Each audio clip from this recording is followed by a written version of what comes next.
Hey, thank you for joining me, guys.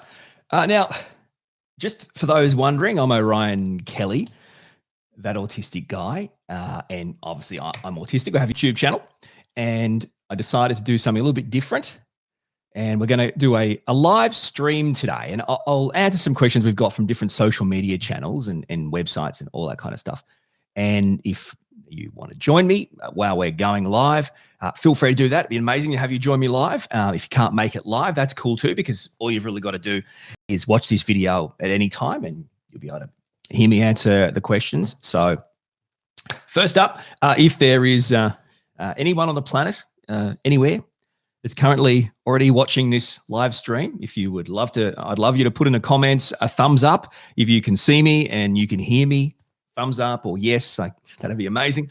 Also, it will be amazing if there are people already watching the live stream. I'd love to get you to say, hey, so I know who's here and also where you're joining me from. So what we're going to do today, I'm going to go through all the different questions and I guess conversational points that people want me to talk about. Just a few points too. So as you know, I do my videos. I also do podcasts. And g'day, Nick B. I also do, can you hear me okay, Nick B? Can you see me and hear me? That's cool if you can. But g'day, my friend. Now, I do podcasts, blogs, YouTube videos. And if you're wondering how can I get all those kind of in one go, well, I would suggest you just go to the website. Okay, so if you just go to my website, that is orionkelly.com.au. Okay. Oh, well, thank you, Nick. Hopefully you can hear me loud and clear and there's no issues. So go to the website. I'd love you to check out orionkelly.com.au. Not only can you check out all, I guess, the content I make, you can also get a bit about me and you can also send me a message, say, hey. So that's amazing. Also too, just a quick one. So I'm live streaming across the planet on my YouTube channel from Australia and from regional Victoria. So it's potentially possible at some point. There may be a little internet glitches, but it's no different to every day of our lives when we're FaceTiming or Zooming or whatever. So I think we're all kind of cool with that. Okay, great. So if you've checked out the website, you know about all the things you'll find on the website. And what's amazing is people that reach out are from all over the planet. So g'day, Chip. So do I struggle with wearing face masks? Good question.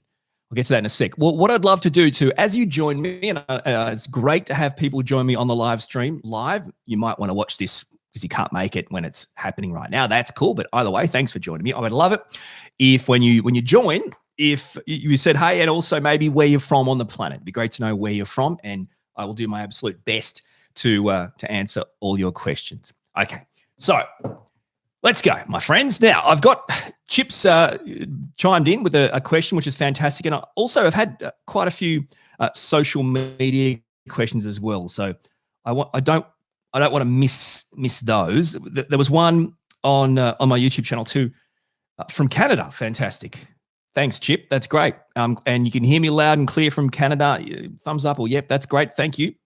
G'day, Amanda. How you going? Now, I'm going to do my best to stay on topic here with these questions. But as I said, you're welcome to join me at any point and put your questions for me in the comments, and I'll get to them as quickly as I can. Also got one from Joseph on the YouTube channel, so I'll get to that in a sec. But first, before they start popping away, I better have a look at these. So let's go. So Chip, the first question Chip from Canada wanted to ask was, do I struggle wearing face masks? And Chip says I can only wear them for about 15 minutes max. Well, yeah, this is a really great question. As an autistic person, this is a really great question. I find those kind of, the bluey, whitey surgical ones you get from doctors and hospitals, I find those ones are almost unwearable. They have really, to me, a disgusting smell and feel, and they make my lip really sweaty really quickly. So I'm not good at those ones. So what I did find was we bought some, I guess, just your standard kind of material ones, I don't know, cotton ones or whatever. And even the ear straps were, I guess, a type of elastic that I found a lot more comfortable. So from my point of view, I struggle less wearing masks with the type that I've got, which is that more fabricy material with the elasticy ear things. And I think the only time that I can really struggle wearing them over long periods of time is, number one, heat, stress, anxiety, because it keeps all that heat in there. And look, as an autistic person, if you go through a situation of stress or anxiety, and let's say it's a hot day or the heat is going or whatever, this doesn't help. When you start to feel all hot and sweaty under your mask and uncomfortable, and there's just want to rip it off, right? Then I totally would be able to relate to what you're saying, Chip, with the time frame thing. Look, presumably everyone has already got onto the idea of finding masks where the material works for them. And I hope that's the case. If it isn't, then I would definitely suggest you check out different types of materials and different types of masks, because as an autistic person, I think there's two things to point out. Number one, you really want to protect yourself regardless of where you are in the world, and whether you have anxiety or you suffer from stress or have a disability, whatever. You really want to protect yourself.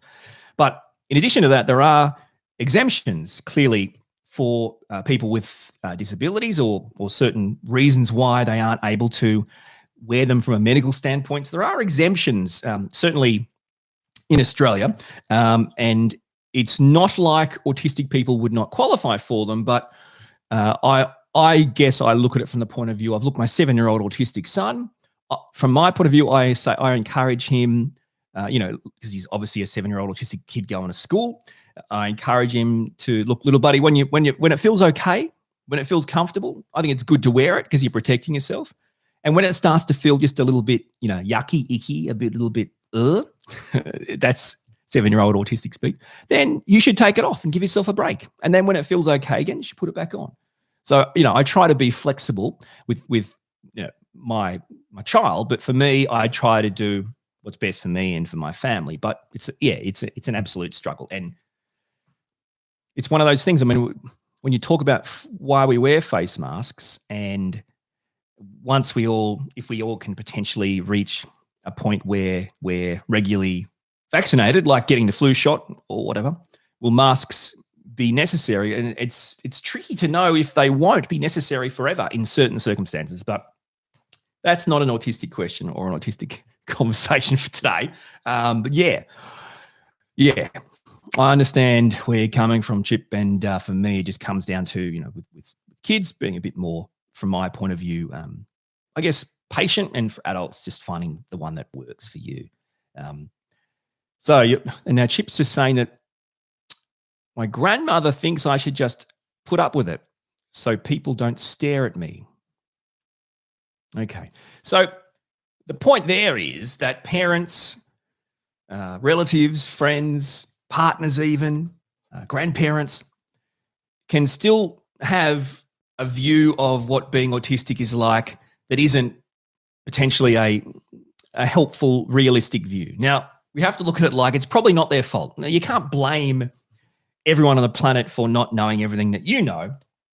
And I guess I try to look at it like, well, if you have someone in your life who is autistic, I think it's pretty important that you actually learn about what it's like for them as an autistic person, not watch a series like, Atypical or whatever show. And I'm not making any judgments on those shows. I've watched Atypical. I think it's a bloody great show. It's very funny. Is it a great example of a real life autistic person? I don't know. It seems like mums of autistic kids, the mums not being autistic, having autistic kids, seem to think, oh, that reminds me of my child so much. It's like, okay, cool. I'm not entirely sure what the credibility of that is, but sure, great. Let's get the elephants to tell us what tigers seem the most tigerish. I mean, not that I'm calling mums elephants. That would be bad. So grandparents, parents, partners, no one should be telling you to just put up with it, okay? Or people will stare at you. It's like, well, the first thing I'd say to that is, people stare at me. What do you mean? I'm autistic.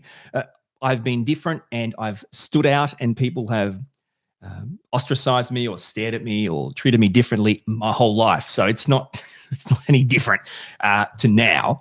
And I get the whole idea people stare at you judgmentally. It's like, you have to wear a mask. I'm going to dob you in, blah, blah, blah. And in the end, that just comes down to really other people's issues. If you're an autistic person and there's a reason why you can't have it, and you get an exemption or whatever, and there's a reason why you can't have it, then it doesn't really matter what other people think. They don't know you, just like you don't know everyone else's story. So I think, this is an interesting conversation, and I definitely think, and even Amanda, who's in Sydney, is talking about struggling, getting through grocery shopping. Exemption letter, face shield can be used. And look, there are, you do get the looks. But in the end, it's, I guess it's, what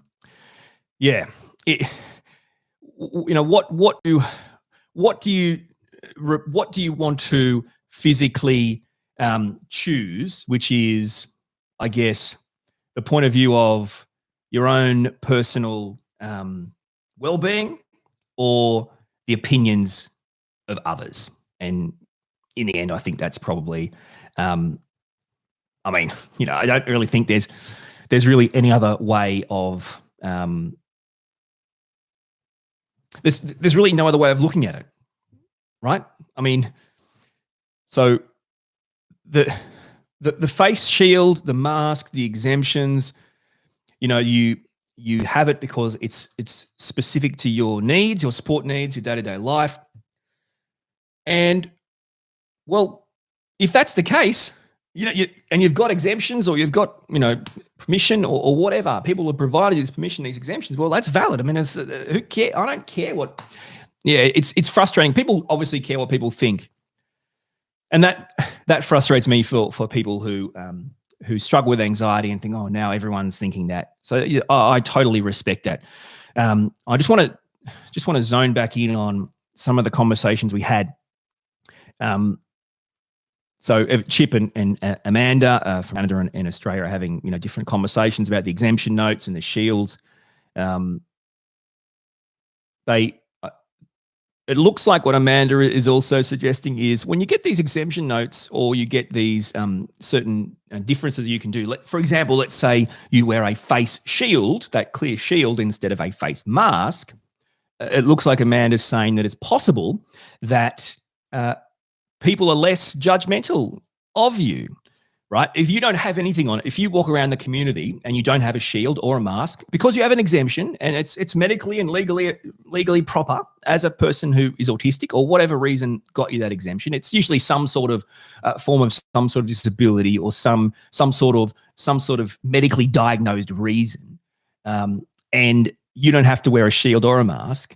Chances are most people are going to automatically call you like an anti-masker, right? Like an anti-masker, or whatever you want to call it, a COVID denier, whatever. And I totally understand how horrible that would make you feel as an autistic person, certainly an autistic person who, like me, who suffers from social anxiety disorder. Going out into the community is already anxious. And now I'm thinking about everyone looking at me, judging me. So I guess that's why I kind of try to find a mask that worked for me. That doesn't work for everyone. It doesn't certainly work for my 7-year-old autistic son most of the time. The shield can shield you from too much judgment from not wearing the mask. But I guess, and that's good. I guess my point is a twofold point. Number one, if you can find a way that you can comfortably protect yourself, that should be what I think you should do. That's what I suggest to my son. That's what I try to do. And number two, whatever that way is, you have a medically and legally proper reason to do what you're doing, and as a result, you should in no way be taking that any other way than this is my legal right. I mean, our entire lives as autistic people can feel like all we're really doing is constantly fighting every day with every interaction to just be treated in a way that with some sort of equity, right? So it's frustrating for me. We fight every day just to be treated with a little bit of equity, and then even in these situations, in the end, I guess people just care about themselves and how things affect them, right? And they're not going to care about your story. hey, mate, put your mask on. What's wrong with you? Or, right? They don't really care. And you can say what you want. They're like, whoa, I don't know what to say. And that's why I do these videos. That's why I do these podcasts. Would-do, is that it? Would-do. Hey, mate, how you going? I love your vids. Keep up the good work. Thanks. Would-do. I appreciate that. And for those that are joining me, whether you're joining me live right now or you have decided it's, you can watch this and you're watching it months later, weeks later, hours later, thank you for joining me regardless. I'm Orion Kelly, that autistic guy. What I wanted to do today, after doing a heap of videos and really appreciating everyone's feedback and everyone taking the time to subscribe to my YouTube channel, subscribing to my YouTube channel and sharing it and all these kind of things has really helped me with, as you know, my mission, which is just to raise that level of understanding and acceptance of autistic people. If you are joining me and while we're live, I would be absolutely delighted if you would say, hey, tell me where you're from on the planet, and if you've got any questions you'd like me to answer, I'll do my best. Now, I did say I've got some coming through on social as well. So if you have any questions, I think so. Chip and Amanda, did we get to the bottom of that conversation? I'm pretty sure we did. I just want to make sure. So Chip and Amanda have been talking about the face masks, and we chatted about that. If you have any more questions coming through, please just drop them in the comments, and we'll get to those. I just would love to answer as many of your questions as I can about my autistic journey, and you can also maybe say, hey, can you talk a bit more about this topic or that autistic topic? That's cool too. Happy to do that. If something can help you out, share my own personal experiences. I can't clearly provide you with medical advice, but clearly I'm 100% able to provide you with my own personal lived experiences. So hopefully that helps. Now, who we got here? Nick B from Gippsland. Nick, there you go, mate. Fantastic. Well, thank you for joining me. I'm glad you can hear me, and you're probably next door. I'm glad you can hear me. Thank you very much. And Nick B, who's in Gippsland, which is a part of regional Victoria, it's in the same area that I live in. But in saying that, it's basically bigger than a European country, right? I mean, you've got. Let me get this right. Okay, so you've got East Gippsland, you've got West Gippsland, you've got South Gippsland. There's no North Gippsland, is it? It's a bit strange. So you got West Gippsland, and then you got the South Gippsland, but then more southern of South Gippsland is Bass Coast, which is technically still really Gippsland. So it's huge. It's absolutely bloody huge. To put it in perspective, there's probably about 3 separate politicians just at the state level and the federal level kind of representing this one kind of area we call Gippsland. Now, Buttercup Straw, hey, from Queensland. I'm so glad you joined me. I'm so happy to see you. And, nice to see you. Now, Hunter Hansen, the Life Autistic, one of the great, he has just joined us, which is amazing. He's about to scoop ice cream for the kiddos, but popping in to say, hey, I'll just keep talking for the next few hours, mate. Hopefully you'll get back. But Hunter Hansen, the Life Autistic, thank you so much, Hunter, for coming in and saying, hey, that means a lot. That means a lot to me. And for those that don't know, Hunter Hansen is another autistic advocate, another autistic guy just like me, who was an autistic guy who's married and has some kids and has a job. So it's kind of an inspirational advocate. And I'm assuming you've checked out his channel. 3 bowls to scoop. 3 bowls of ice cream to scoop before he probably has to leave and come back later, hopefully. But look, he's going to take his time. Okay. If it was my kids, it'd be, just keep going, more scoops. But anyway, so as I was saying with Hunter, you should check out his YouTube channel, okay? Because, you probably already know, it's massive. But he's based in the US, and he's a great, in my opinion, a great advocate, has some great videos, some great content, and it's well worth checking out. Hunter Hansen, The Life Autistic, that's his YouTube channel. He also does writing and blogs and things. Yes, that's right. And everyone is up for the ice cream now, Hunter. So thank you. You've completely derailed this conversation by getting everyone to think about ice cream. But yeah, so if you haven't got into Hunter's stuff, you should. And I don't know how many. I think only one of Hunter's beautiful girls was part of a video of mine. As a rule, you never know when they're going to pop up. Like my kids, they just pop up. But anyway, I think we did a video on Spectrum 10K, and you can certainly watch that video on my YouTube channel, and you'll see, you can meet more of the family.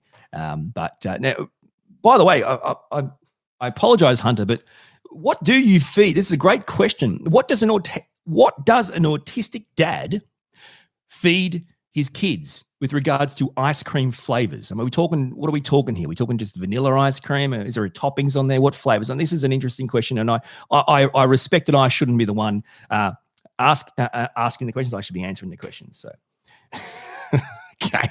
But anyway, Hunter, who is one you should definitely go and check out, guys. And he's just a fantastic autistic advocate. Now, for those that are joining me, aside from thank you so much for joining me, I do want to now, what are we looking at? Extreme maximum fudge mousse tracks. Okay. Now, I would be lying if I said I had even the slightest idea what Hunter is talking about. Denali, is that a brand? Extreme maximum fudge mousse tracks. That's the ice cream. That is the best sounding ice cream I have ever heard. Wow. See, here's the thing, right? Maybe this is an autistic perspective. Maybe I'll put it on the shorts. But okay, so it's extreme, right? This ice cream's extreme, but it's also maximum, right? See, maximum is if there's there's minimum, right? Medium, and there's maximum. If you hit maximum, you can't. That's the ceiling, right? You've hit your max. You hit your maximum. Sorry, guys, we're at maximum capacity here. No, we're not. Make it extreme. Extreme maximum. So if there's extreme maximum, what's the point of having maximum? You can't have extreme maximum. You see what I'm saying? Good grief. Anyway, this is a problem with me. Like I said, rants on the live feed. You just give me one bizarre topic or whatever, or one idea, and I'll be ranting for 5 minutes. Chock full of chocolate. Yes. And see, this is the thing, right? Hunter, are you giving them ice cream before bed? Does it not have sugar? Anyway, see you, my friend. Honestly, who gives their kids ice cream before bed? If I gave my 7-year-old autistic son ice cream before bed, he would be awake next year. Right? Did you see what I'm saying? Not like next year. The kid would have like a bender that would last until he could legally drive. This is the problem, right? So yeah. Anyway, thanks, Hunter, for coming in. I appreciate it, my friend. Now, Chip's saying that Chip likes my rants. That's great. Now, also, Chip says that her boyfriend likes to do these type of ranty stuff too. Almost as funny as me. Oh, thank God you said that. No, actually, no, that's probably not good. What if your boyfriend watches this? That would be really uncomfortable. I mean, it's true. He will never be as good as me at the rants, but nevertheless, it's a little bit odd and rude. I wouldn't have. Yep. But then again, it's very autistic. So well done. All right, I've got to stick on. Okay, here we go. Let's see what's going on here. Now, okay, so dude, that is when you get dessert straight after dinner? Amanda. Okay, yes, true. Correct. But is that when you give dessert to kids, when dessert is full of sugar? I mean, I get what you're saying. Dessert comes after dinner. You know what? Technically, okay, is that true? I thought dessert comes after a meal. Is it technically just dinner? Right? Like dessert can come, maybe that's just in my world. You're not supposed to eat chocolate after breakfast? But I've eaten breakfast. What do you mean? I've had my Wheat Bix. Now where's the Mars bar? I mean, okay, fair enough. But still, my point isn't so much about that's not when you have dessert. My point is more so, why would you give kids dessert? Anyway, I wanted to, before I miss this, now, Buttercups. Now, I'm recovering from a big meltdown yesterday. Okay. And it started with Hunter's video, possibly leaving YouTube. It ramped up as my neighbor cut down lots of trees bordering your property. Wow. Root beer for breakfast. So here's the issue. For starters, okay, so Chip, yeah, this is the thing, right? You've said root beer for breakfast. That's what I've read, but you've written root bear for breakfast. Now, here's the problem with saying root bear for breakfast. In Australia, we don't, I think do we have root beer? Anyway, in Australia, root is not so much the word that you think it is. In Australia, root is more a word you would give to, I don't know, special cuddles in bed with your your intimate partner. So to say root beer for breakfast would be, well, it's 1,000 times more legal than it could possibly ever. I mean, even saying it, I may be shut down. So no, I don't understand why I would. Yeah, we all understand what she means. But I'm autistic, and that's what she wrote. So if you're going to write root beer for breakfast, I'm not going to take to that kindly. I'm not in. I just want to be clear for those potentially 3 people watching this. I don't want to be clear. At no stage am I asking you to root beer for breakfast. Please don't. And if you live in Australia, that's even worse. You'll go to jail. It's not good. Do not root beer for breakfast. A root beer for breakfast, potentially. Okay. Yes. Great. I appreciate that. Typo. Technically, I suppose Amanda thinks he could do it on a technicality, the dessert after any meal. Traditionally after dinner, though. But yeah, I mean, okay, take your point. You could technically do dessert after any meal, but it is more of an after dinner thing. But then that's the thing, right? Like some people don't call it dinner, they call it tea, which is strange because you drink tea. It gets confusing. Now, you had, okay. Now back to Buttercup Draw's meltdown. And you said that you had some comfort eating post meltdown, right? Some kind of chocolatey brioche. Is that what you're saying for breakfast? Now, this is very, very interesting. So let's switch tact here. Let's switch tact. So we're having a bit of fun there and having a bit of ranting, and we'll keep doing that. Don't worry, I won't stop the ranting. But let's just switch tact. So let's talk about the meltdowns. For starters, just from the point of view of you, it was kind of in part triggered by Hunter. He did a video recently on YouTube where it was very much, I guess, an emotional video of, knowing his place, and it kind of came across like maybe he didn't think what he was doing was worthwhile, and maybe he should just stop doing it. I can tell you, knowing Hunter, that is clearly the real feelings he had when he made that video. But I can tell you that in no way is he stopping. That is at this point, that will not be happening. So I promise you that Hunter is going to be around, and he's going to have some fantastic content. So, but I get that. I watched that video too, and the first thing I said to him was, "Wow, yeah, not good, my friend. You're loved and respected and appreciated." So yeah, I had the same kind of thing. But okay, so for those that are autistic, you experience meltdowns, meltdowns. And what's really interesting is for those that aren't autistic, you might be a parent or a carer or a partner or a friend of an autistic person, and you might still not kind of get exactly what all this means. So yeah, I think what's really interesting, and you can read these too, I'm really glad there's some insights here, from Buttercup Straws, who talked about the meltdown. One of the things that she's saying in the comments is, look, too much empathy with Hunter. She empathized with what Hunter was saying, and I did too. I found it quite emotional. And then someone who doesn't know autistic people would go, hang on a second, autistic people lack empathy. They're like emotionless robots. And of course, that's not right. Of course, every autistic person is different. There may be some who are far more empathetic than others, but that's no different to humans. We're all different. So it's a great insight there. For those watching this, just think about that. Okay, so, you've watched a video, it's emotionally hit you, it's really resonated with you. You've, in a way, almost over empathized, right? You've taken it on in almost a non-neurotypical way.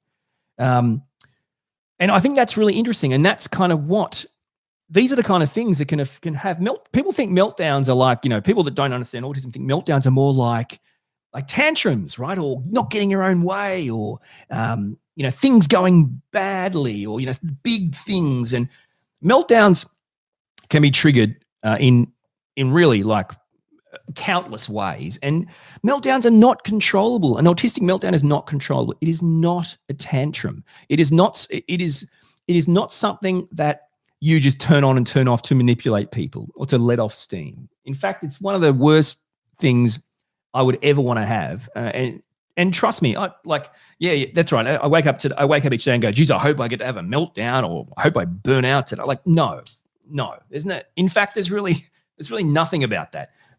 I would ever want to experience. But the problem is it's triggered through things that I can't control as an autistic person with with an autistic brain. So okay, so it could be for me, it could be change in routines or change in plans at the last minute. It could be, which happens to me a lot more as a dad and a husband.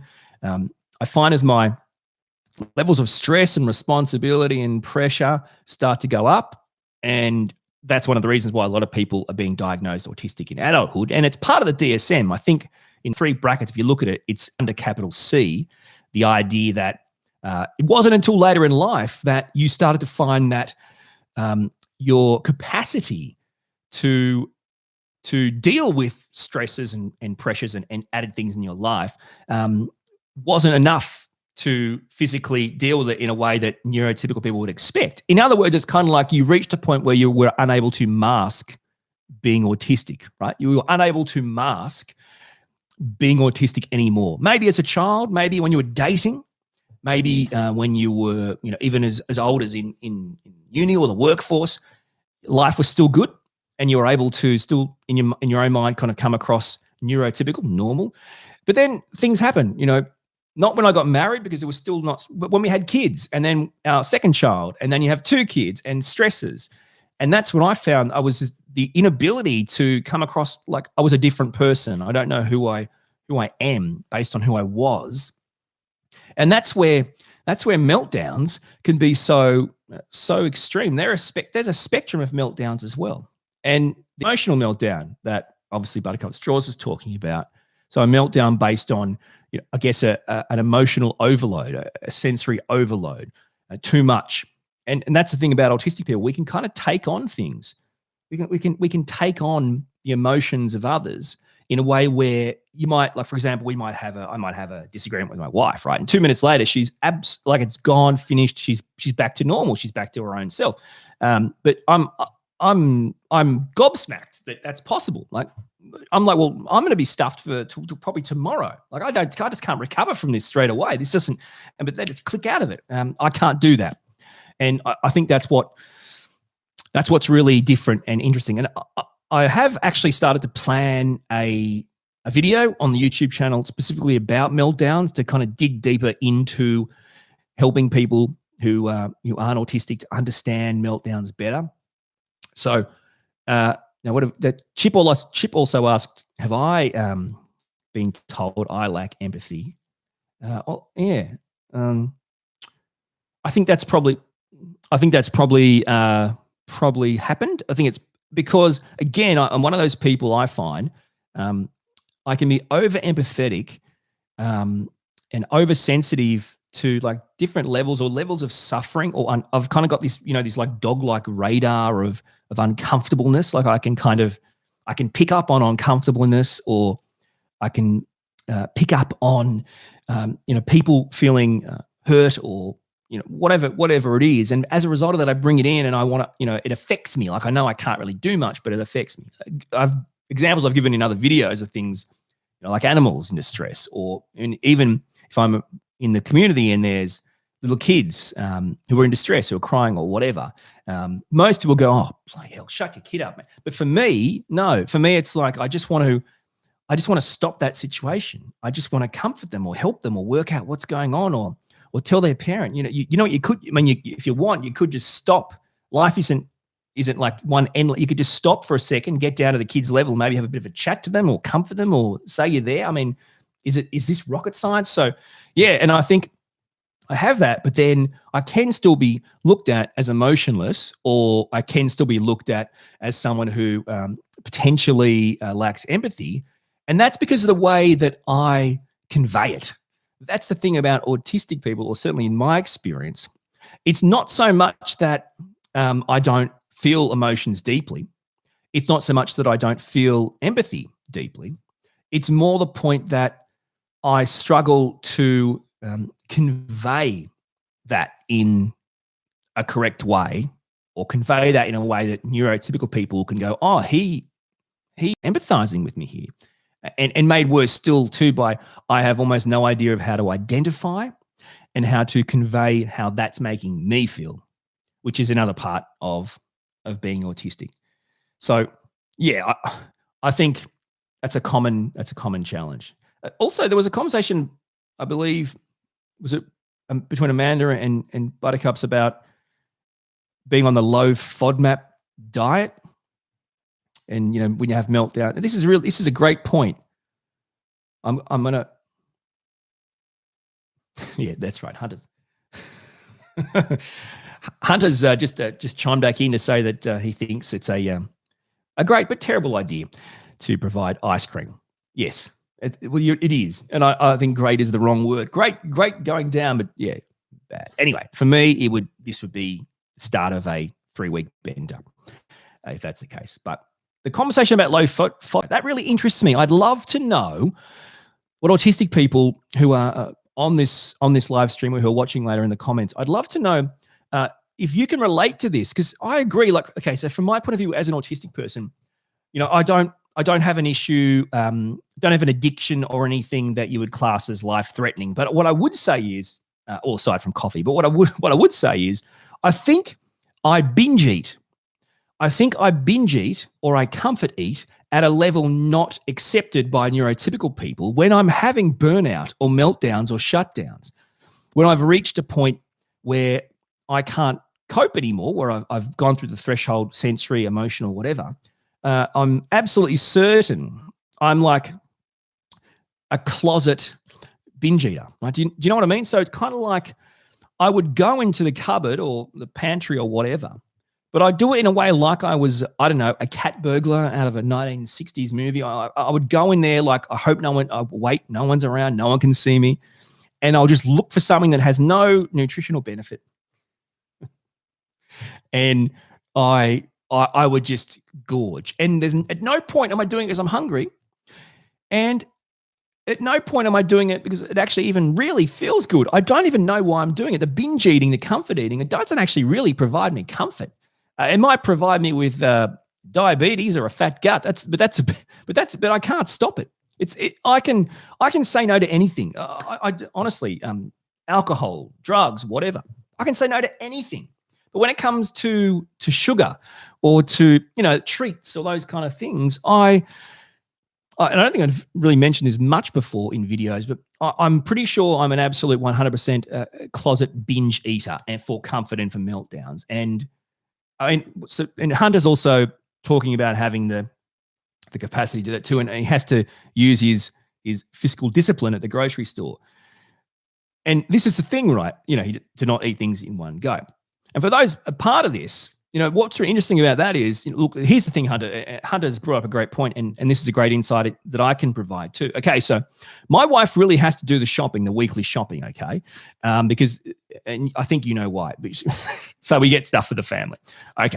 It's not that I'm not capable, but I find it more overwhelming. It's just an overwhelming experience. So she does that. And in Australia at the moment, the best way to do it is you do it online and the grocery store delivery groceries to your house, right? That's not an uncommon thing at the moment.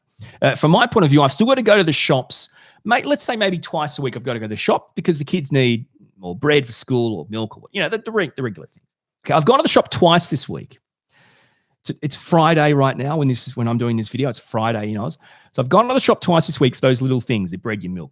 Both times it's cost about $70. Yeah, I don't think my wife knew that, so she's not watching. She doesn't watch my videos. Why would you want to watch my videos when you see me all day? And you know what? This is the issue that Hunter's talking about. Okay, cool. I got the bread. I got the milk. Oh, they look nice. They're half price. What do you mean they're bad for you? They're half price. So and here's the other thing too. If something is half price, that means I could buy 2 of them. But then I'm buying it for full price, right? Then you're not saving anything. No, yes, I am. I'm getting 2 of them for half price. Sure, adds up to the same amount as 1, but now I've got 2. So you can't walk past that. So yeah, this is the thing, and I agree with me and my 7-year-old autistic son, like Hunter said, to not buy things to eat in one sitting. You go to the grocery store, you go to the store, you buy your stuff. And I agree. Sometimes when I get home from grocery shopping, I look at half the stuff and go, wow, I bought lots of snacks and I can pretty much eat them within a day. And having a 7-year-old autistic son, it's become, from my point of view, it's actually probably become even more problematic because now, when the shopping truck arrives, my 7-year-old autistic son, and probably my 2-year-old too, it's basically like in Australia, birds at a beach when you throw chips. That's what it's, mate. If the groceries arrive in the bags, honestly and truly, and the two kids, they come out like seagulls at the beach on a summer's day with the hot chips going there, and it's like, no, you can't eat everything now. Like, we need to live on this for a week, not an hour, a week. And then my son's like, oh, there's all this fruit. Yeah, that's right. There's fruit. It's for our family for a week. Oh, no, it's not. I'm going to make a fruit salad. It's like every piece of fruit we've just bought, he thinks he can chop up and make a fruit salad. Like, what, he's in a Michelin star restaurant? No, you can't make it. This isn't royalty, buddy. It costs money, right? You can't just get all the fruit and make a fruit salad because that's what you want to do. And then, oh, that's okay. I'll put honey on it. What do you mean you're going to put honey on it? We want to live. You can't get healthy things and make them horrifically unhealthy. What else are you going to put on it? Cream? Seriously. So yeah, I think the exactly, and like Hunter's saying, that you buy things like chips, these kind of things, crisps, or whatever you call them. Gonski, absolutely Gonski. That's right. There's no way. If you open up a pack of chips or you open up a packet of something, a packet of biscuits, and you think that's lasting the week, you nuts. You nuts. Now, and obviously this is not.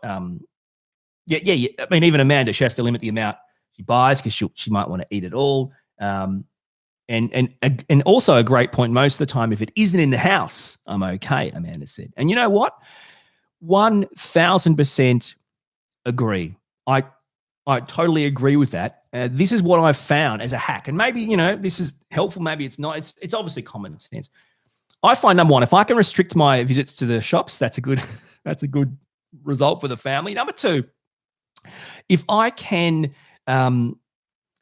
make sure that the things that tempt me when I want to binge eat or comfort eat or whatever, which I guarantee is something that I struggle with, then we just shouldn't have them in the house. And a lot of times it's like, why did you buy those biscuits? Or, why'd you buy those chocolates? Or why'd you buy those chips? Like, you've got to stop buying this stuff because you know what's going to happen. You and the boys are just going to eat it. It's not good. Like, you just got to stop buying it. And I agree. If it's not in the house, I'm okay. Seriously, if the stuff's not in the house, well, I can't eat it because it's not in the house, but I won't worry about it. I won't go, oh, I wish we had blah. Not technically true though. When I really am overwhelmed or meltdown, sensitized kind of thing, I do start to go through like the cooking section where my wife has stuff and go, she's got to have some bloody chocolate buttons or something. Like, there's got to be some cooking chocolate. Next, you cut to me on the floor, half asleep with like half a block of cooking chocolate. I don't know that stuff's that good, but trust me, it tastes like gold when you need it. So, yeah, and as bizarre or entertaining or off-putting as this may seem, I would say that's legitimately one of my biggest health challenges right now. Right now, one of my biggest health challenges as an autistic person, as an autistic husband and dad who's just got too much stress in their life to really keep myself together most of the time, my biggest issue, I think, probably would be eating badly. And not only eating badly, but I guess the portion size. It's a binge eating, comfort eating thing that I find hard to explain, but I feel much better knowing that the people here at the chat and commenting is something they've experienced as well. And that's why I really want Hunter to do a video. I've mentioned to him a few times. I really want a video. It might sound boring, but I want an actual video with the actual, like, from waking up to going to bed and everything you eat, exactly what's in it, everything. I mean, seriously. Because, like I envy, that is not a boring video. It is not a boring. Okay, if it's a boring video, everyone on this chat, tell me I'm wrong and he's right. It's a boring video, right? I mean, he's trying to. I don't care if you're trying to bulk up. That's good. I want it, like, seriously, because from my point of view, okay, you might be trying to bulk up or whatever. Tuna, eggs, shakes, yes, good. But see, doing it here is not going to help. Anyway, okay. But because sometimes I think, well, what should I do? Should I have those weight loss shakes? But then I don't know if it's because I'm autistic or it's just who I am. I absolutely love breakfast. I love eating breakfast, right? I love eating food. To replace lunch or breakfast or whatever with these kind of like these shakes, these weight loss shakes, I find really, and the consistency too, it's a bit gaggy. So it's a tricky situation. And I get that. Okay, so I understand when you're bulking up because I've tried to do it too, and it, as you can see, it worked. Not. I get the weight gain shakes, obviously to bulk up, protein, muscle, all that kind of stuff. But Hunter, isn't it scientifically proven though that your body can only absorb like 20 grams of protein? Like, why would you have what's a shake with 60 grams of protein? I mean, it's about carbs, but like, you're just going to pee that out, right? Yeah, I don't. This protein thing, I think, is a bit of a weird thing. I'm sure it's been proven that the human body can have like 10 to 20 grams of protein, like max, and that's all it can absorb. And like, there's these dudes having these shakes with like 60 grams of protein. I mean, yeah, it helps you pee, but that's about it. And then it's the carbs and all that kind of stuff. So yeah, so yeah, I mean, obviously, Buttercup's also you've been sneaking the cooking chocolate. I would say, as an autistic person, as you know, I do struggle with my body image, and you know, my body image has always been a struggle for me. I've either been gangly and awkward, but that's autistic, or I've just felt yuck about myself, and I don't. That's also probably a thing of who I am. I don't really like anything about how I look. I absolutely hate looking into a camera, so I try not to, because I mean, like, the lens is up here. I should be looking here, I think, but I'm looking down here. So yeah. So the body image is a real issue, and for me, and I'm not skinny. You know, and I guess I'm not overweight. I am overweight probably, but I guess I'm not muscular. You know, it's really hard. It's like, what am I? I'm nothing. I'm like, hey, it's nothing, man. So I can relate to people who are autistic. You know, women, men, whoever, who feel like maybe, you know, the things they do can contribute to the body image they don't want being their reality. And there's many things. Like, for example, this is what I don't understand. Jennifer's just joined us. Jennifer, you have not almost missed this. You are just in time. So thanks for joining us, Jennifer. Hope you can hear us loud and clear, and let us know where you're watching from. But so Hunter and Buttercups have some great conflicting points. Hunter's like fitness. Fitness it's an aspect that I guess has really been helpful.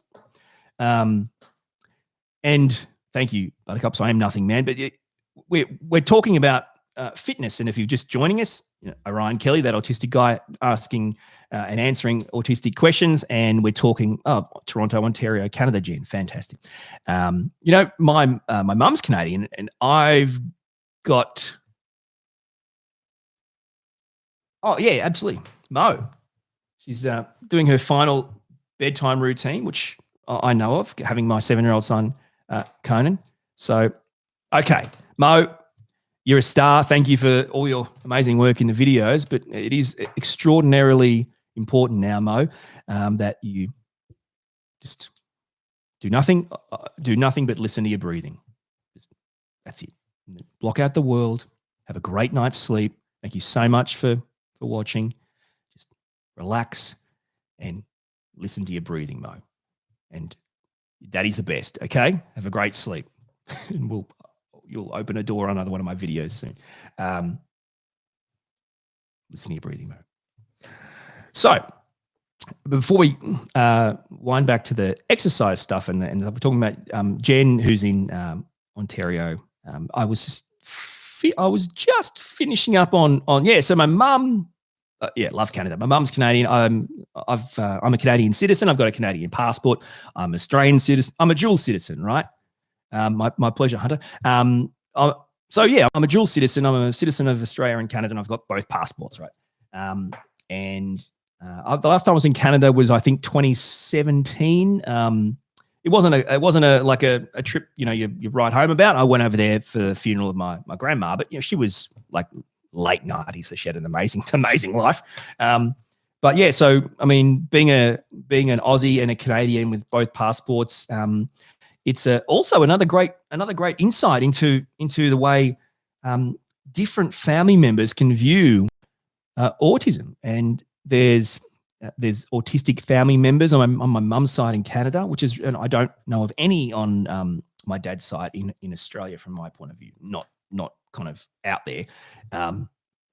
So I think it's really interesting, the differences. There's similarities and there's differences. And I guess sometimes I can get caught up, and I hope, people that watch this, whether it's now or later, I hope people understand that we can get caught up in thinking, okay, I'm autistic and everyone has to be on this page, right? And everyone has to be this proud and this open and think like this and say like this. And I guess, my thoughts always go back to think about other parts of the world. There are parts of the world that, like, as in this point in time, we're talking 2021, there are parts of the world that still think that a child who is autistic, right, is something that should be eradicated, something that should be treated in a certain way. And to be honest with you, I'm sugarcoating my words here, but what I'm basically saying is, it's one thing to say, if you're autistic and you have an autistic person in your life, you 1,000, 100 billion% need to be open, be out there, be proud, and just tell everyone and shout from the rooftops. And it works in certain countries, and it certainly works for me. But I would never tell everyone to be the same, because there's some countries where you could be killed. You could be killed for being born autistic. You could be abused, treated badly, outcast, whatever. So as long as we all understand that we live on planet Earth, we don't live in our country with boundaries. We live on planet Earth. And I think we have to always remember that. It's one thing to be really big on you and your family, embracing it, but you have to also understand that this isn't something that is just embraced universally worldwide. And the worldwide thing quickly reminded me, did you guys see the Inspiration 4, the SpaceX, the Dragon? I watched that launch yesterday. Four like non-astronaut people that are spending the next 3 days orbiting the Earth, which is amazing, and never done it before. Not professional. And what's really interesting is that they're further away from Earth in their orbit than the International Space Station. So four non-astronauts are orbiting the Earth further away than professional astronauts currently in the International Space Station. It's like, when you think about that, I get it. Astronauts have gone places further away, but think about that. That is astounding. Anyway, it's one of my kind of passions or special interests or whatever. I just love. I'm a Moonie, right? I'm a Moonie. I just love, if the moon's out, I love looking at it. It doesn't matter. It looks the same every day. 100% just love looking at the moons and the planets, and it really does. It really does blow my mind every time I see it. Now, from Joseph, I've been meaning to get to this. Joseph asked, "Did you find it upsetting when you first realized you were autistic?" And that's a really interesting question. I'm not in a cult. Okay, I'm not a Moonie. I'm just a dude that likes to look at the moon. Sorry, Amanda. So now, what else are we saying here? Exactly. The space station wouldn't even be up there if it wasn't for, obviously, a lot of people who put it together. And clearly, we can only assume a lot of the people involved in that type of engineering and that type of work were most probably autistic. You've also got to factor in the 4 astronauts, the 4 civilians that are now orbiting the Earth, were put up into orbit by SpaceX. So we're talking about an autism connection there too. Anyway, back to Joseph's question. I don't take offense to someone asking, how did you feel when you were diagnosed and when when you found out? Like, because sometimes when you say, as an adult, being diagnosed in adulthood, it's different to being diagnosed as a child. And please, let's hear your comments and your thoughts here. So when you're diagnosed as a child, your identity from an early age is set.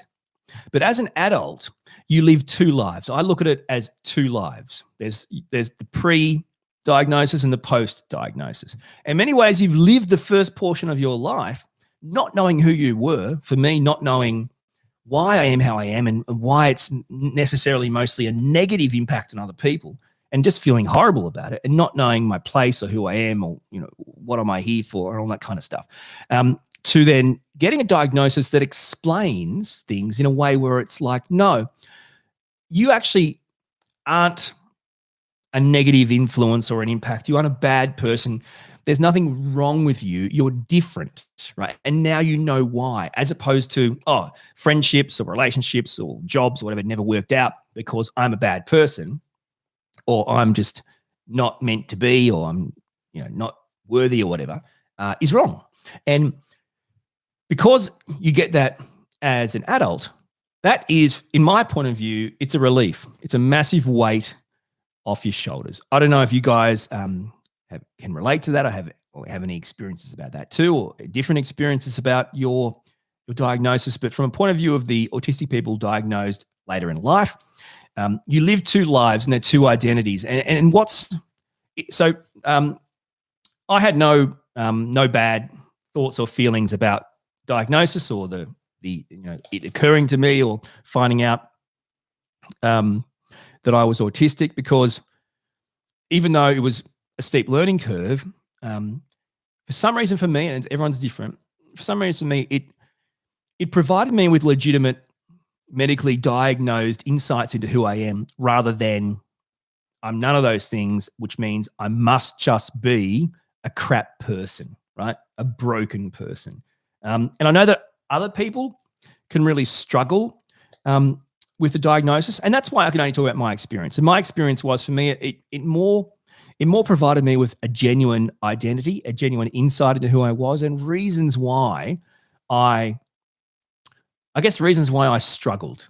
So from my point of view, as I started to struggle more in other parts of my life I hadn't struggled before, it all just kind of came to a head, which is, again, part of the diagnosis, that idea that you reach a point where you don't have the capacity to continue to maintain the demands of the level of stress and responsibility and that you have in your life. So as you get older, things happen, right? You might have a partner, you might have kids, you might have a mortgage, you might have jobs, right? You might have bills, you might have responsibilities. These weren't around earlier. As they come, there's no escaping them. You can't hide from them. So I always find it really interesting to hear other people's opinions about it. So, like for Buttercup's, it absolutely floored her, and I find that really interesting. It's saying that it took a long time to accept the diagnosis was true. Well, that's an interesting point. And obviously the diagnosis helped you understand yourself and love yourself, is what Buttercups is saying. And Amanda, are talking about, it made a lot of sense, the diagnosis, but still taking time to work out the authentic you. So that's interesting, right? Buttercups accept the diagnosis was true, and Amanda talking about who's the real me. And again, comorbidities with being autistic. I mean, from my point of view, that a lot of people can be diagnosed with ADHD first, or misdiagnosed, when in fact it's autism. They're autistic, and certainly for women and girls, it's much harder to navigate that and the misdiagnosis are much higher because they present differently. But I'm not going to go into that because I'm not a girl or a woman, and I think that's unfair. But from what I've read and learned, there's a ways to go with the misdiagnosis, and a lot of times autistic women are diagnosed with other things when they should have been diagnosed autistic. But again, I can't. I don't diagnose. But yeah, so the anxieties and those types of things. Thank you so much, Nick. Thanks for coming, and I'll catch you. I'll catch you next time, my friend. Thanks for joining me. Now, yeah. So with regards to Amanda and Buttercups, I agree with you. When you are diagnosed as an adult as autistic, I agree, and this is something that's really helpful for people who are with autistic people in this phase of their life. Partners, family, friends, workmates, whatever. You have what I like to call kind of like an imposter syndrome, an idea that, okay, so, even though a professional, even though like a medically trained professional has done all the things and ticked all the boxes and diagnosed me, but they probably got it wrong. Well, but it's probably not right. Or someone's going to knock on my door tonight and go, "I'm sorry, mate, we got to take that back. You're not autistic. Sorry, can you give us paperwork? Give us paperwork." And yeah, you do have these weird things, and I can't help anyone with that because if I tell you, well, just don't let that get to you, it's not going to help you. But I can say to partners and friends and family, it's really important to support when someone has been given a diagnosis. And that could be through a medical professional, or maybe it's, they've decided to self-diagnose from learning what they've learned. What's more important, because it just comes down to quality of life, what's more important is to help them to accept it and understand it and believe it, rather than to buy into the unhelpful kind of questioning. Don't enable that. So, and I totally understand. I totally understand that issue. I totally agree with that. And finding the authentic you, like Amanda was talking about, that's right. When it's impossible. I mean, a few years after my adult diagnosis, still working, and this is not a joke, on trying to find a consistent me. Yeah, I mean, you have to be able to remember that if you've lived a large portion of your life undiagnosed, and can I just say this, by the way, I don't believe if you're autistic, you were born autistic, you can't acquire it or get it later in life. Okay, so you weren't diagnosed later in life, right? You were recognized as autistic later in life. You were always autistic. You were born autistic. You didn't know that, but that's not your fault. But you've finally been recognized as an autistic person. Like the diagnosis kind of can insinuate that they're giving you the permission, right? Or they're telling you we think you are. Where what's happening is there's a diagnosis period, but you're being recognized as an autistic person. But it's not that easy. You can't just flick the switch and go, I'm an autistic person, right? I totally agree. I still don't know the 100% authentic real me. And I know that sounds strange to some people, certainly, obviously not to Amanda, but I think what's really important is, okay, so once you're recognized as autistic, once you get that diagnosis, it's important to understand that that's step one, right? And that can be really beneficial. Once you go through that phase, you're going to start to slowly realize that you potentially don't mask as much as you used to, or you catch yourself masking more than you think you do, because you still haven't realized you're on autopilot. You're on pretend to be neurotypical autopilot because I've done it all my life with friends and family and work, right?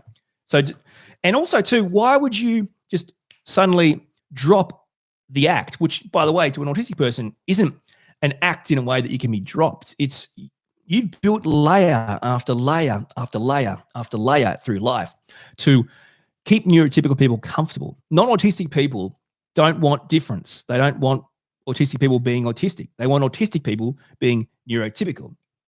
So putting on the, I guess putting on that facade, that mask isn't just, you don't just take it off, right? This isn't Scooby-Doo, you pesky kids. It takes time. It takes time. And I think what's really important is to find the authentic you comes down to every day to recognizing when you feel like you're doing things that aren't really the authentic you. That would make you feel uncomfortable, or they would tire you out. If you're being burnt out or melting down or shutting down or feeling more tired than you usually would, then clearly you're masking more than you think you are, and you're not being your authentic self. Doesn't mean you won't have meltdowns and shutdowns and burnouts being a true, authentic, autistic person, because again, they're uncontrollable results of overload, sensory overload, emotional overload, whatever it may be. So we can't really work our way out of that.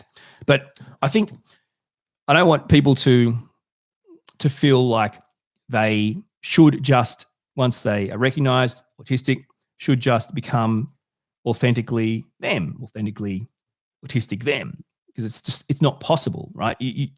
And by the way, I mean, to be honest, how many people on the planet, I'm talking about everyone, how many people on the planet are authentically them 100%? I mean, it's hard. It's really hard. So yeah, it is. I totally agree with what Amanda's saying, and I also agree with Buttercup's saying it's one of those things where it's hard to get your head around and understand, and it's also really hard to find the real you. This is a big one. If you know an autistic person, this is a really big one to support them. The idea that they want to be a true, authentic version of themselves comes down to a little bit of acceptance and almost permission from other people, right? I mean, you can say it's up to me, but it's not really. Like, if you try to be your authentic self and your partner or your friends or your family push back on that, well, what they're telling you is, okay, well, look, we're cool with the whole diagnosis, but can you still be who you always were? And so there's a lot of pulling and pushing and pulling. So I think it's really important to embrace the idea that, okay, how do you get family, friends, partners, workmates? How do you get them to understand that it is actually a switch? Yesterday, you were you in their minds, right? Normal, neurotypical you. Today, you're saying you're autistic, you're different, and you're going to be yourself, and therefore you're going to be, in their minds, completely different. You're a completely different person. And you can't use that as an excuse to be like that. It's like, what you're saying, you're just being yourself now. Well, yeah, but you can't. That's not, I don't like that person, or you can't get away with that. And it's the dropping the mask and the being authentic. And it's probably just an unfortunate reality for autistic people, which is, regardless of diagnosis or not diagnosis, it's not like there's many places on the planet or many people in your life that are ever going to allow you to be authentically you, right? Because there's parts of being an autistic person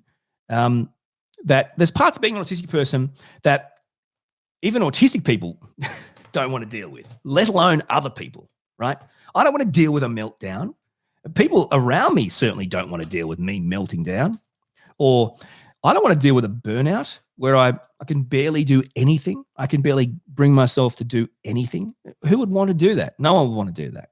So it's a battle and a struggle, and it's made so much easier by this kind of understanding and acceptance of the people around you, which is the whole point of what I do my content, to raise that level of understanding and acceptance of autistic people.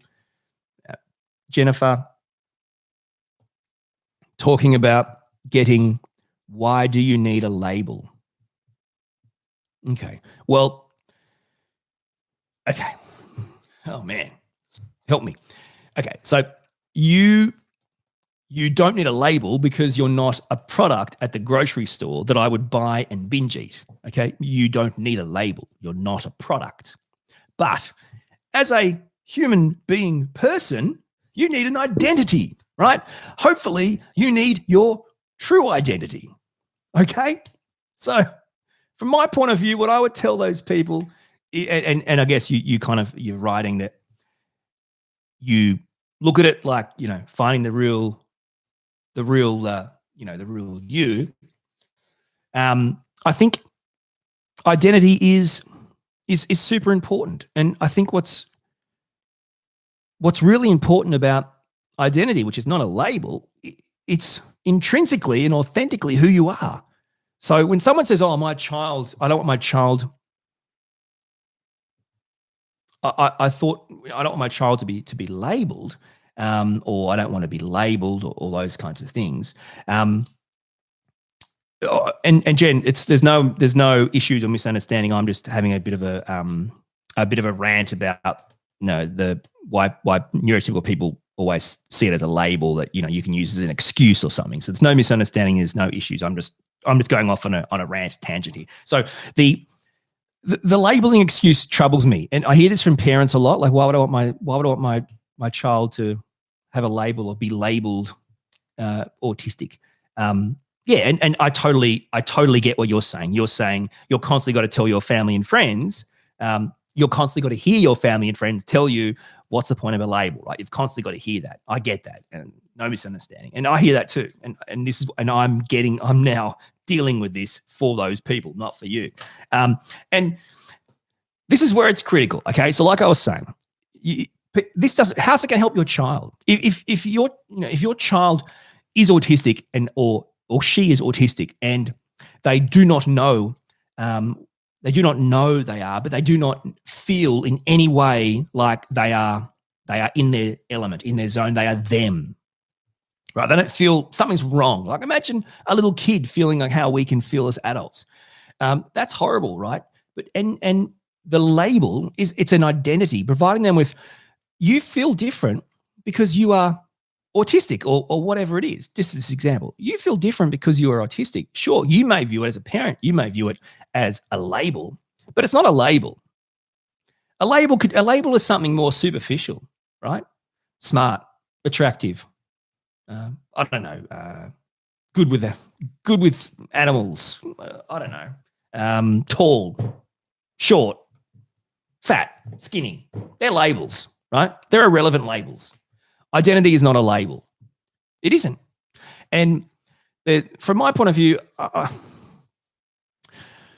I just really hope that people can understand that it's not up, and also it's not something that you can really take on as, well, I know, right? I know as a non-autistic person that my child would do better without a label, their identity. The idea that you think anyone in your life would do better without knowing their true, genuine, authentic identity, man, I can't, is for me absolutely ridiculous. And that's all I want you to look at it like. So replace that one word, label, with identity, and then see how much you think it's a bad idea for your partner or your friend or your child to get. And by the way, this is the other thing, right? This is a point that I think is useful. If you're a parent, okay, and you don't want your child to be labeled, that's fine. They already are. If your child is an undiagnosed autistic child, they are already labeled. Friends, family, teachers, whatever. Labeled.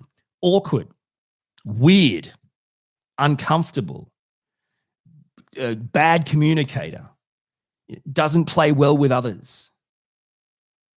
Do you see what I'm saying? Like,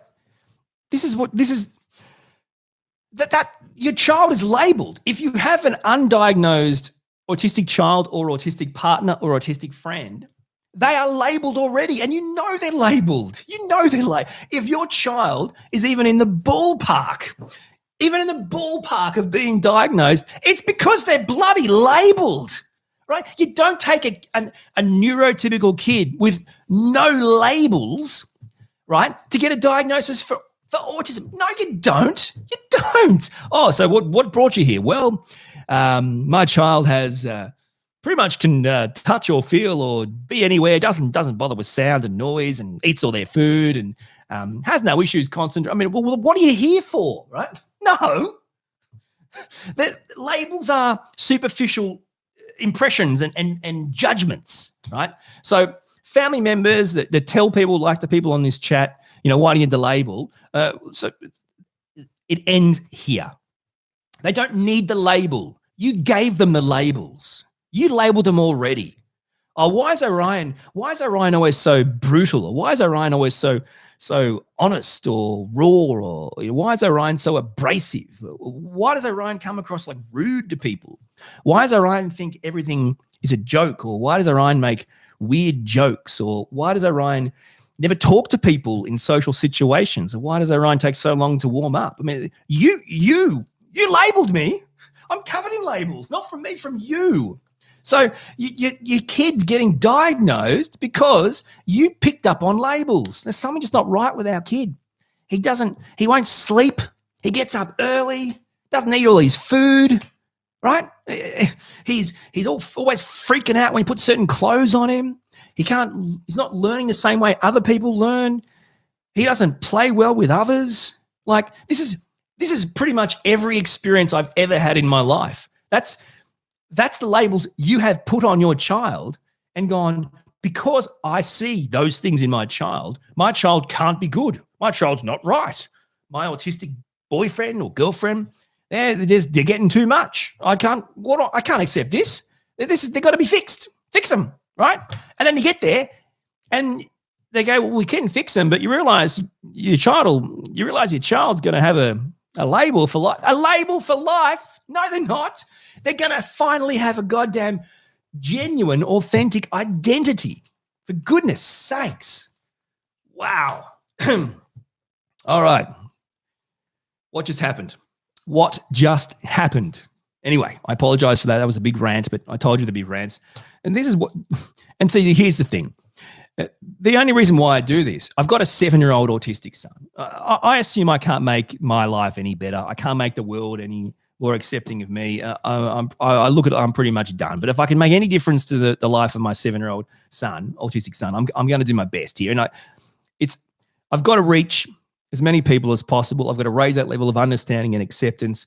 And thank you for that amazing, that such a great point that you brought up, Jen, and it really triggered with, in my opinion, probably one of the more important points in this whole video. Hopefully people will get to that point in the video and see it. And that is the idea of allowing or enabling and helping your child or partner or friend or family member the opportunity to find their true identity as an autistic person, as opposed to, I don't know if I should help them because they'll be forever labeled as autistic. And I guess the point I'm making is getting a diagnosis doesn't forever label you, because you were already forever labeled, right? Just because I became autistic doesn't mean people said, oh, you know what? I forgive you then for being a crap house friend. Oh, don't worry. I forgive you for being a crap house boyfriend. Or, oh, that's okay. You come back and work for us now. Even though you're the same, come back and work for us now, right? No. No. They're not going to say that. I mean, yeah. So it's, yeah. Mums, dads, partners. I mean, I've got a neurotypical wife, and without her being there to help advocate for me and my son, I reckon we'd be dead set stuffed, because this is the stuff that no one thinks about. They think it's somehow a weight over your shoulders, a ball and chain label that will plague your life. It's like, no, it's not, because you were born. You came out of the womb with the ball and chain autistic labels that people looked at you and said, you're weird, you're awkward, right? So that was already there. And now you're providing for them is in a way a shedding of labels. I'm no longer, some of my labels have been shedded because of my identity, my true identity. If I'm genuinely and truly authentically me as an autistic person, some of the labels just fall away, because it's nonsensical. It's nonsensical to say that I'm intentionally rude to people, when in fact what I'm actually doing is I'm doing communication the way my brain says, which I should be honest. I should be straightforward and honest and logical. Ask me a question, you're going to get an honest answer. You're always going to get an honest answer, a logical, rational, honest answer. And again, these are the things that we still have to battle with. The idea that you can be diagnosed, but then somehow it doesn't change the fact that people still are stuck between not wanting to really give you any kind of slack, because that would be putting a label on you and giving you an excuse. That's an excuse. You're treating me like that or being like that because you're using, being autistic as an excuse. Versus, I'm fully in. Because if you're fully in to let that autistic person in your life be authentically them, then you're in for it, right? It's unachievable. And what I would also say to parents, carers, anyone who isn't autistic, who has autistic people in their life, I totally get. I'm a dad of a 7-year-old autistic son. If you're asking me to just be happy with him being his true, authentic, autistic self 24/7, you'd be crazy. What? I want to live too. What, are you kidding? Obviously he is, but I look like I'm 87 years old because I pretty much am. Wow. You ask my wife if she's happy to embrace my true, unique, or authentic autistic self 24/7. No. Who is? So that's not the point. That's not the point. The point is, it's meeting in the middle. Okay, they're not labels, and they're not issues, and they're not excuses. Why would I get a diagnosis so I can be honest and say, well, I'm allowed to be honest because I'm autistic? My brain tells me that isn't a choice, and the idea that you would think of having a conversation with me and not being honest is somehow sensible or logical. That makes absolutely no sense to me. You're just going to get the wrong answer every time. And I really like that. I really like that topic. And I've been trying to get my and people are talking about their partners and things.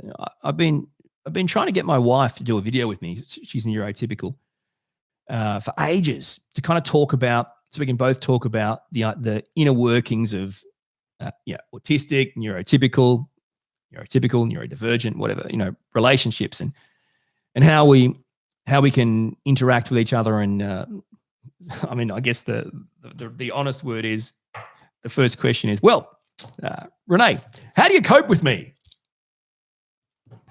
And people will watch that, I'm pretty sure. Wife says how she copes with autistic husband. 1 billion views. But it's probably it's probably a pretty good topic. I'm doing my best. Hopefully we'll get that done in the next month or so. God only knows. But there's some great topics that have come out of here, and I'm really grateful. I should probably get to the end of this conversation.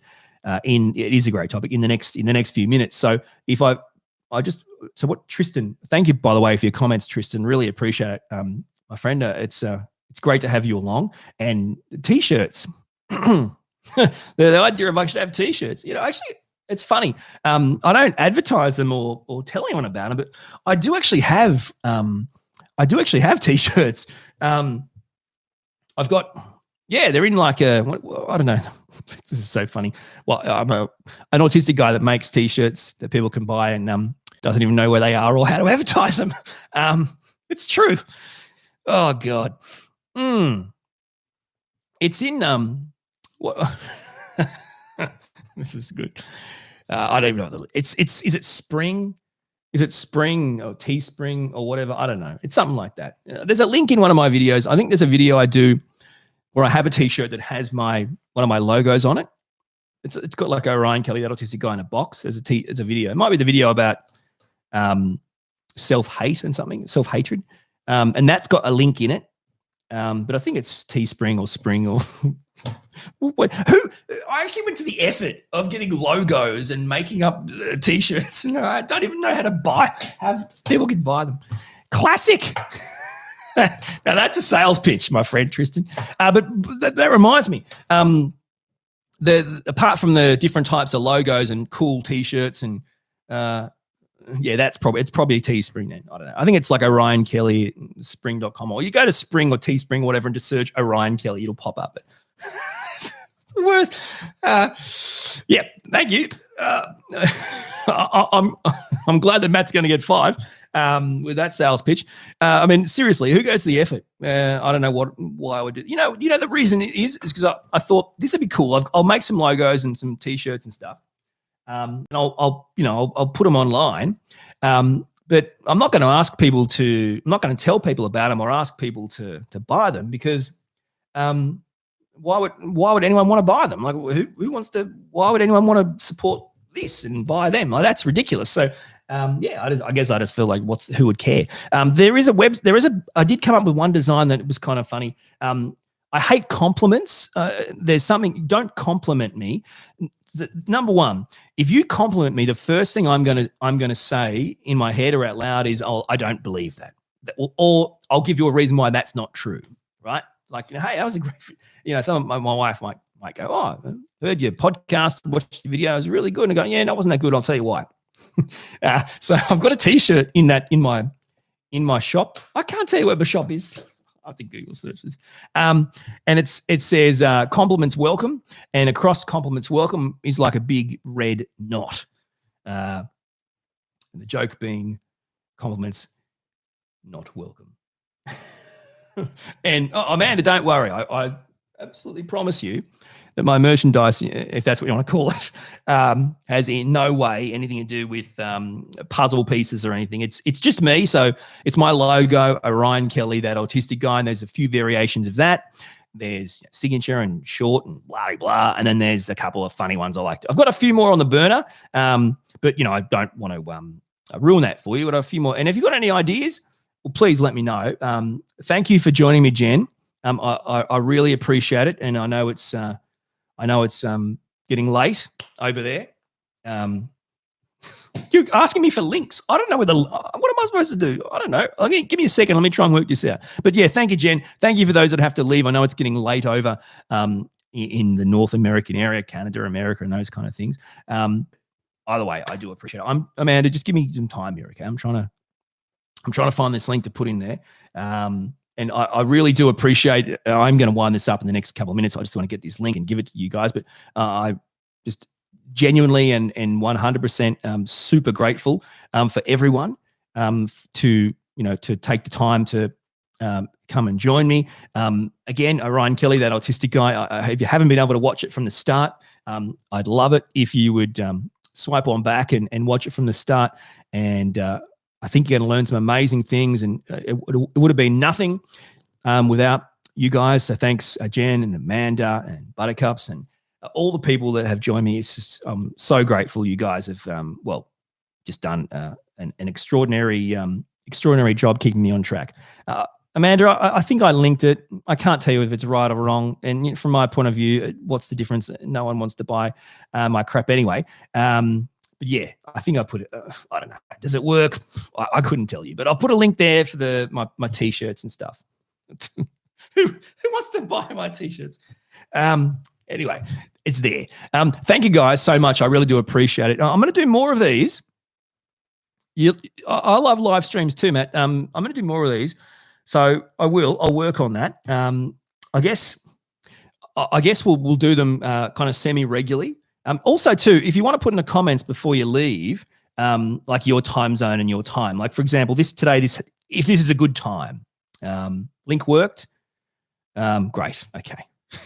No pressure. The link worked. The link to buy stuff worked. Yeah, I'd love to know, what's prime. So I will do more regular ones. Thanks for watching, everyone. And please put in the comments below your preferred kind of time for these kind of live streams. It's been amazing hanging out with you guys. And I'm out of here.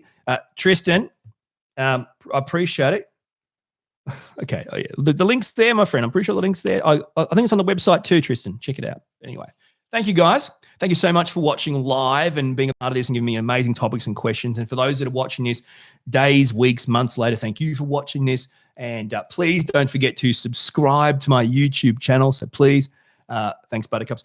Please hit that subscribe button, share my videos, let people know so we can reach more people and we can raise that level of understanding and acceptance of autistic people. I'm out of here, guys. Thank you so much for joining me, and we'll talk soon.